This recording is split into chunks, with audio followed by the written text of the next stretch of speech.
Dans cette vidéo, je vais vous révéler 70 faits sur Squid Game que vous ne connaissez sûrement pas. Certains sont étonnants, d'autres bien cachés, et certains pourraient même changer totalement la vision que vous avez de la série. Alors que vous soyez un nouveau fan ou non, vous allez découvrir certainement quelque chose. Car dès le début, on pouvait deviner qu'Ilnam mentait sur sa véritable identité. Dans 1, 2, 3 Soleil, la poupée fixe 455 joueurs, mais pas lui. Chaque scan s'illumine en vert, le corps entier brillant sauf pour Ilnam. Son contour est fin, estompé comme s'il était invisible. Puis il fonce souriant, sans tressaillir, sans peur. Ce n'était pas du courage, c'était du contrôle. Et le système savait qu'il ne fallait jamais lui tirer dessus. Mais la plus grande triche était cachée sur les murs depuis le début. Dès le commencement, les joueurs étaient entourés de spoilers. Les murs du dortoir n'étaient pas juste de la décoration, c'était des anti-sèches. Chaque jeu y était peint. Le tir à la corde, les billes, le pont de verre, mais ils étaient cachés par les lits. C'est seulement après la mort des joueurs que les indices ont commencé à apparaître. Moins de joueurs signifiait moins de lits et le plan complet a lentement émergé. Le vrai rebondissement, c'est qu'un joueur n'avait pas besoin des dessins. Il connaissait déjà l'ordre par cœur. Dans le jeu du Dalgona, Ilnam laisse Gi-hun choisir en premier. Gi-hun choisit le parapluie, Ilnam lui prend l'étoile. Plus sûr, plus rapide. Ce n'était pas un choix au hasard. Et au tour suivant, il se souviendra d'une stratégie secrète qui leur fera gagner tout le match. Au tir à la corde, Ilnam se retrouve dans l'équipe la plus faible. Mais il leur donne alors le plan parfait. Décalez vos positions, penchez-vous en arrière et attendez. Ça fonctionne mieux que quiconque ne l'aurait imaginé. Ce n'était pas de la sagesse d'enfance. C'était un plan que seul le créateur du jeu pouvait connaître par cœur. Et oui, il y avait des indices partout montrant qu'Ilnam était derrière tout ça. Mais aucun n'était plus évident que ce qui s'est passé quand il a parlé et que tout le monde s'est arrêté. Pendant la bagarre nocturne de l'épisode 4, des dizaines de joueurs se font tuer. Les gardes restent là, immobiles. Personne n'arrête jusqu'à qu'Ilnam grimpe et crie à l'aide. Alors, soudainement, les lumières s'allument, la bagarre cesse. Le personnel obéit. Les gardes n'agissent qu'après qu'Ilnam a donné l'ordre. C'est l'un des signes les plus clairs qu'il n'était pas juste un autre joueur, il était aux commandes. Et le moment suivant révèle tout clairement. Dans l'épisode 5, le détective Juno s'introduit dans les archives. Il feuillette les dossiers, un pour chaque joueur. Mais le premier dossier, c'est celui du joueur 002. Il n'y a pas de dossier pour le joueur 001. Pas de photo, pas de dossier, rien. Ilnam n'avait pas de dossier parce qu'il n'était pas un véritable concurrent. Et quand le jeu a exigé de choisir des partenaires,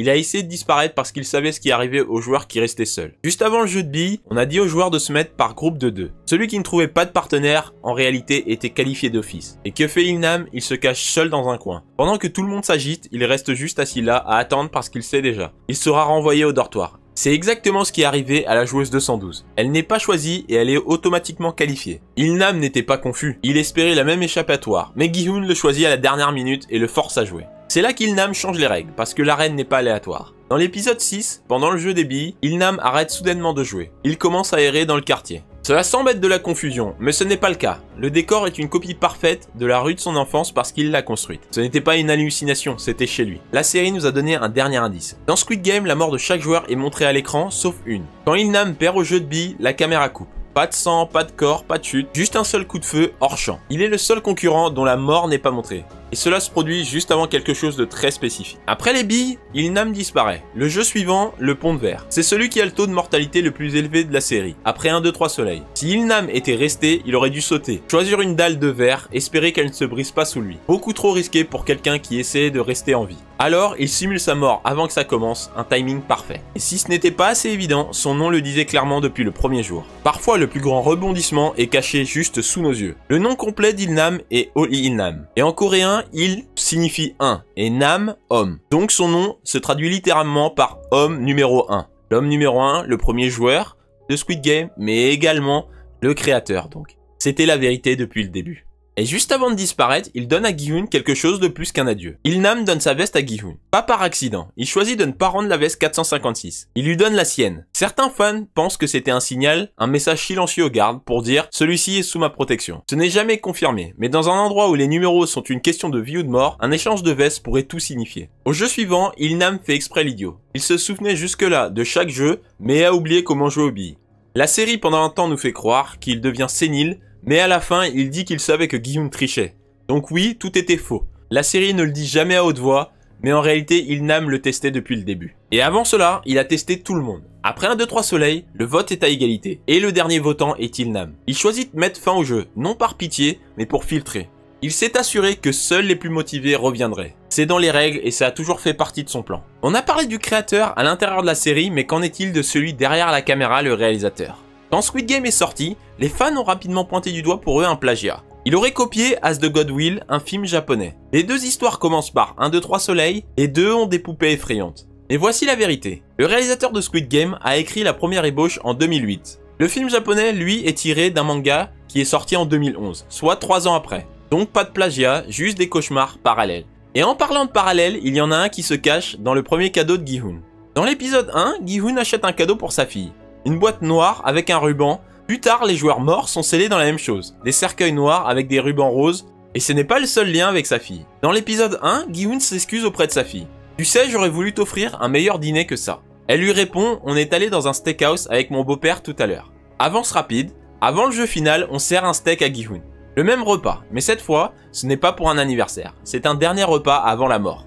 Un rappel parfait. Cette ironie tordue, elle s'abat aussi sur le personnage d'Ali. Dans l'épisode 2, Ali confronte son patron abusif. Et quand il n'est pas payé, il vole l'argent, s'enfuit avec parce qu'il est désespéré. Avance rapide, jusqu'au jeu des billes, cette fois-ci c'est Sang-woo qui le trompe, prend ses billes et s'en va avec. Même trahison, même désespoir, victime différente. Il n'est pas le seul dont la mort boucle la boucle. Dans l'épisode 2, le joueur 101 s'échappe en sautant d'un pont. C'est comme ça qu'il survit. Mais dans l'épisode 7, c'est comme ça qu'il meurt.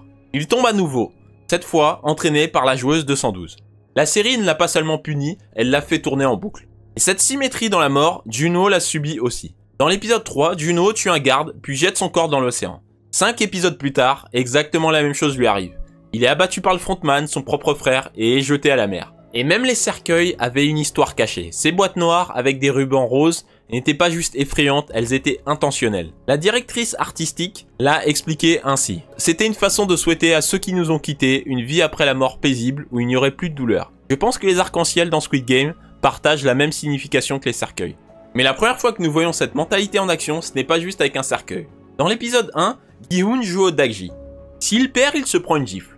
Mais ce n'est pas juste un gadget, c'est basé sur de vraies punitions scolaires coréennes.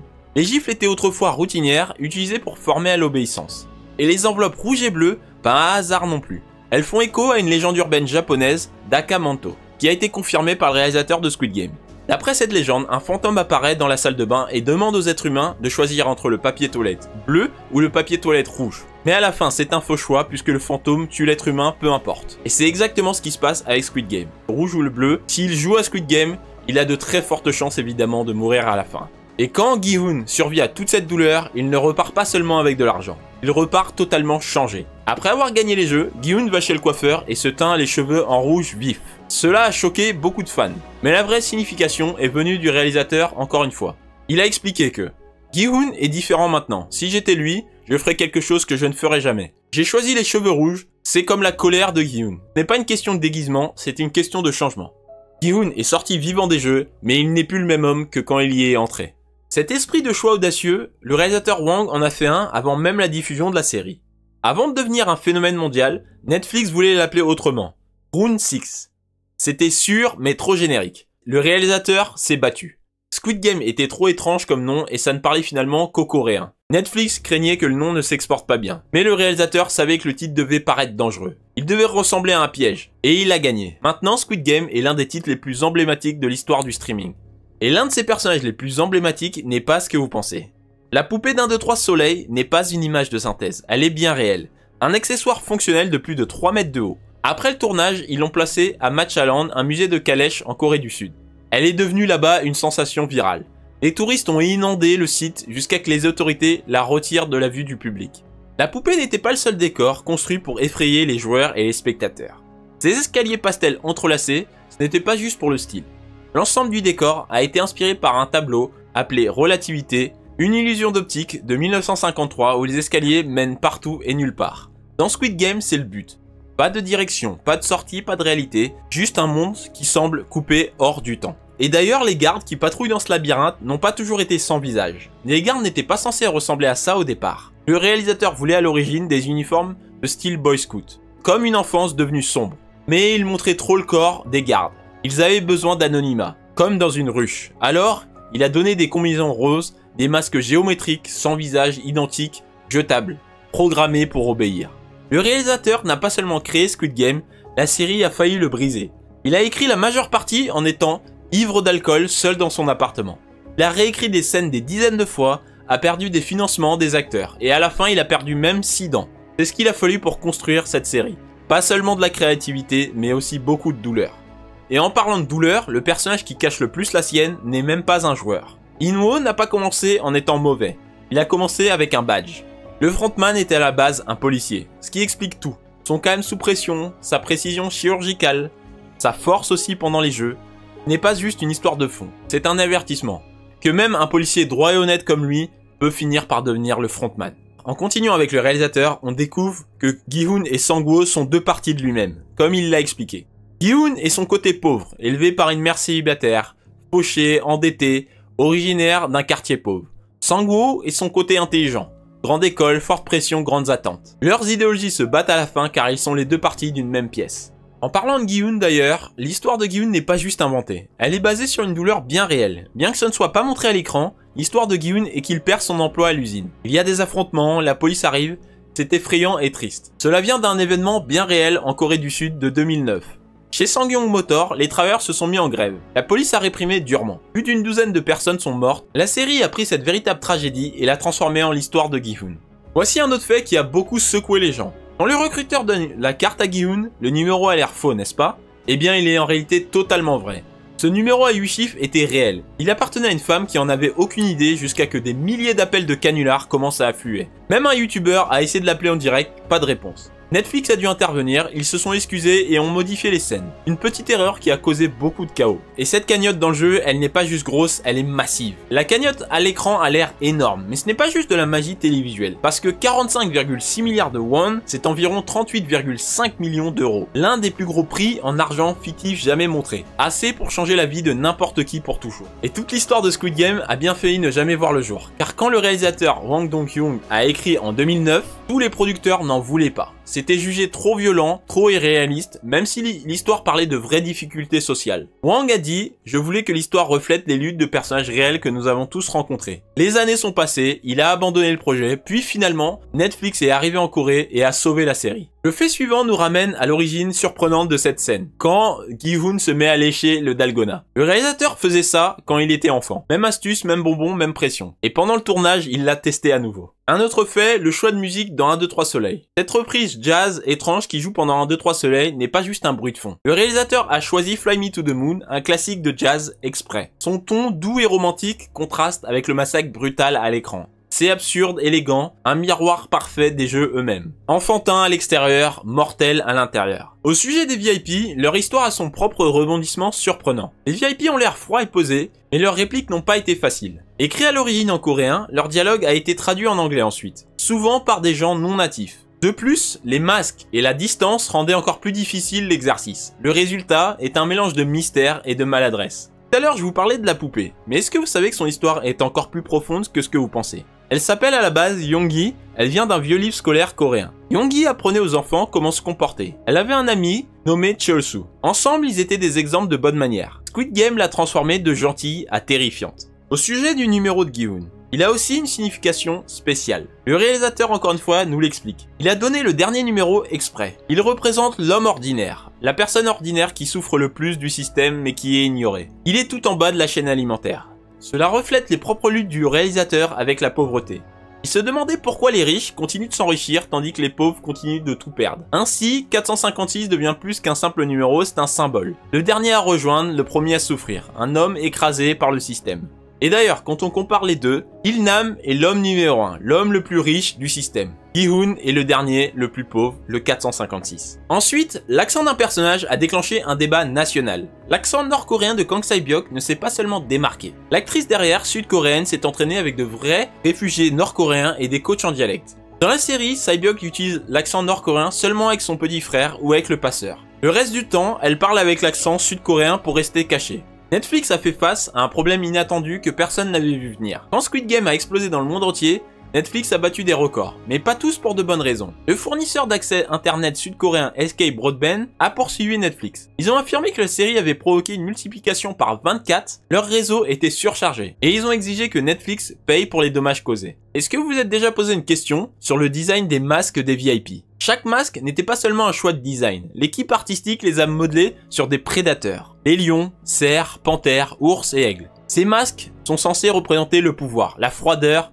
la force animale. La carte du recruteur nous montre 3 formes. Un cercle, un triangle, un carré. Comme beaucoup l'ont remarqué, ça ressemble étrangement à une manette de PlayStation, sans le bouton X cependant. Peut-être un clin d'œil déguisé pour dire aux participants qu'ils s'apprêtent à entrer dans un jeu. Un petit détail avec une grande signification. À propos de la salle des VIP, est-ce que vous aviez fait attention à ce détail-là? L'or, les masques, les étranges meubles humains, c'est l'antre d'un prédateur. Les VIP sont comme des chasseurs regardant leur proie se battre jusqu'à la mort. Autre parallèle, les VIP regardent les participants, les joueurs, comme quand Gi-hun et Jung-bae regardaient les chevaux à l'épisode 1 dans la saison 1. Et c'est pour ça que Gi-hun à la fin dit « Nous ne sommes pas des chevaux ». Sur le personnage de Sang-woo, en coréen, il existe une amère ironie. Son nom signifie littéralement s'entraider, aide mutuelle. Il s'agit de travailler ensemble. Mais que fait Sang-woo? Il fait le contraire. Il trahit ses amis les plus proches pour survivre. Le nom est une blague cruelle, un masque cachant sa vraie nature. Reprenons au sujet des gardes. On sait que le cercle signifie ouvrier, le triangle signifie soldat, le carré signifie manager.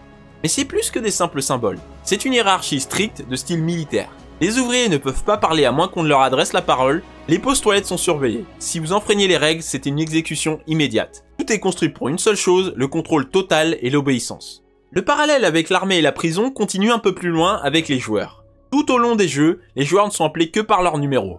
Pas de nom, pas d'identité, juste un numéro sur leur poitrine. Ce n'est pas juste un détail, c'est une façon de les dépouiller de qui ils sont. Une tactique empruntée aux vraies prisons et systèmes militaires. Et au sujet du bureau du frontman, il cache un secret que vous avez peut-être remarqué. À première vue, son bureau ressemble à du luxe pur. Acier, verre, ombre partout. Mais étonnamment, on ne s'y sent pas libre. Il n'y a pas de fenêtre. Rien sur l'extérieur. On se sent comme dans une cage. Le frontman est un homme de pouvoir qui surveille et domine les autres joueurs, mais il est lui-même piégé dans le jeu. C'est pour nous représenter aussi la propre personnalité d'Ino. Il n'existe plus à l'extérieur du jeu, il n'est plus que le frontman.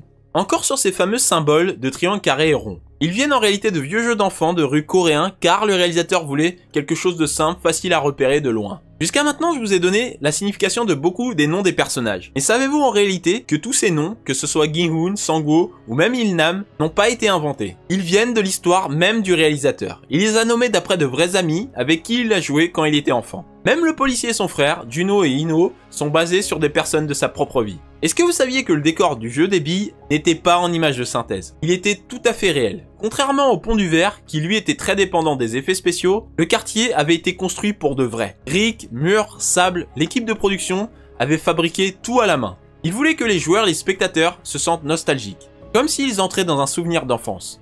Et c'était exactement la même chose pour la plateforme du tir à la corde. Elle n'était pas juste haute, elle était terrifiante de réalisme. Le tir à la corde n'était pas seulement intense à la caméra, les acteurs étaient attachés à de vrais harnais. La chute en dessous était bien sûr rembourrée, mais la peur qu'ils ressentaient était parfaitement réelle. Et le moment suivant, 2 actrices ont craqué pour de vrai après une scène. Pendant le jeu des billes, dans l'épisode 6, l'actrice qui joue Ji-young et l'actrice qui joue Sae-byuk n'ont pas pu retenir leurs larmes. Quand la caméra s'est arrêtée de tourner, elles ont craqué pour de vrai. En coulisses, elles se sont étreintes et ont sangloté. Un relâchement brut après l'un des moments les plus lourds de la série. Le bonbon d'Algona a une histoire qui va beaucoup plus loin que vous ne l'imaginez. Le bonbon d'Algona dans l'épisode 3 n'a pas été fabriqué lui par l'équipe des accessoires. Il a été en réalité confectionné par un vendeur de rue de 37 ans de Séoul.